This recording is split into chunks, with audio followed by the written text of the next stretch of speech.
ఈరోజు ఈ గ్రామంలో చూస్తూ ఉంటే సడన్గా డెత్స్ వచ్చినాయి. ఇవన్నీ రకరకాల పేషెంట్లతో మాట్లాడిన తర్వాత వాళ్ళ రిపోర్ట్స్ ఇవన్నీ చూశాక నేను కూడా డాక్టర్గా ఉంటాను, నాకు దీని మీద నాలెడ్జ్ ఉంది. ఇక్కడ ఉన్నటువంటి ఇన్ఫెక్షన్ అనేది మెలిడియోసిస్ అనేది ఒక బ్యాక్టీరియల్ ఇన్ఫెక్షన్. ఇది 2 రకాల వల్ల వస్తుంది. ఇది యాక్చువల్గా వెరీ రేర్ డిసీజ్, చాలా తక్కువ చూస్తాం మనం జనరల్ పాపులేషన్లో.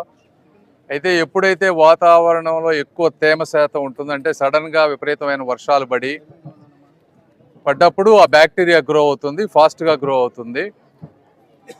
ఆ గ్రో అయిన బ్యాక్టీరియా 2 రకాలుగా మనిషికి వస్తుంది. ఒకటి ఎక్కడన్నా స్కిన్లో నుంచి కింద నడిచేటప్పుడు కాళ్ళ మీద, రెండోది ఎప్పుడన్నా గాల్లో మరీ ఎక్కువైనప్పుడు గాల్లో తీసుకున్నప్పుడు కూడా వస్తుంది.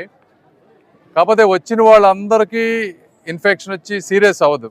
ఎవరికైతే బాడీలో ఇమ్యూనిటీ తక్కువ ఉంటుందో వాళ్ళల్లో ఎక్కువగా బాడీ అంతా వ్యాపిస్తుంది. ఇమ్యూనిటీ తగ్గడానికి 2-3 బలమైన కారణాలు. ఒకటి డయాబెటీస్, షుగర్ ఉండటం, అన్కంట్రోల్డ్ డయాబెటీస్.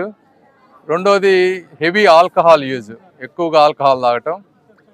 మూడోది కిడ్నీ డిసీజ్ కానీ, హార్ట్ డిసీజ్ కానీ, లేకపోతే ఏజ్ ఎక్కువ 60 సంవత్సరాలు దాటినా కూడా ఇమ్యూనిటీ తక్కువ ఉంటుంది. ఈ 3 రకాల వాళ్ళకి ఎక్కువ డిసీజ్ వస్తుంది. అయితే దీనికి కూడా అన్ని రకాల యాంటీబయాటిక్స్ కూడా పనిచేయవు. ఒక 4 రకాల యాంటీబయాటిక్స్ మాత్రమే ట్రీట్మెంట్ వస్తుంది. సిక్ అయిన వాళ్ళకి కంపల్సరీగా హాస్పిటల్ అడ్మిట్ అయ్యి 2 వారాలు ఐవీ యాంటీబయాటిక్స్ ఇవ్వాలి.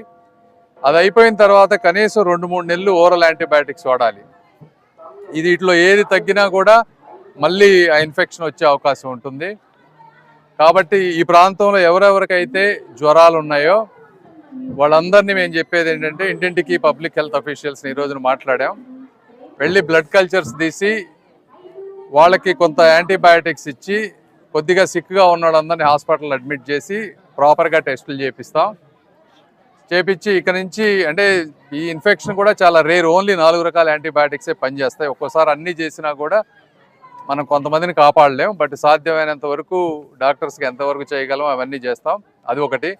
రెండోది, వీటి ద్వారా చనిపోయిన వాళ్ళు ఎవరున్నారో వాళ్ళందరికీ ఏ విధంగా ఆర్థిక సహాయం చేయాలనేది ఒకటి ఆలోచన.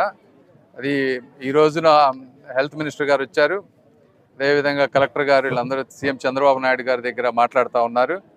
ఒకటి, వీళ్ళందరికీ హాస్పిటల్లో ఖర్చు అయినవన్నీ సీఎం రిలీఫ్ ఫండ్ ద్వారా అవంతా కొంత భారం తీసుకుంటాం.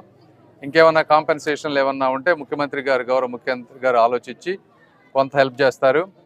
అదేవిధంగా నేను ఎమ్మెల్యే గారు పర్సనల్గా ఎక్కడైతే గౌరవ ముఖ్యమంత్రి గారు ఆలోచించి కొంత హెల్ప్ చేస్తారు.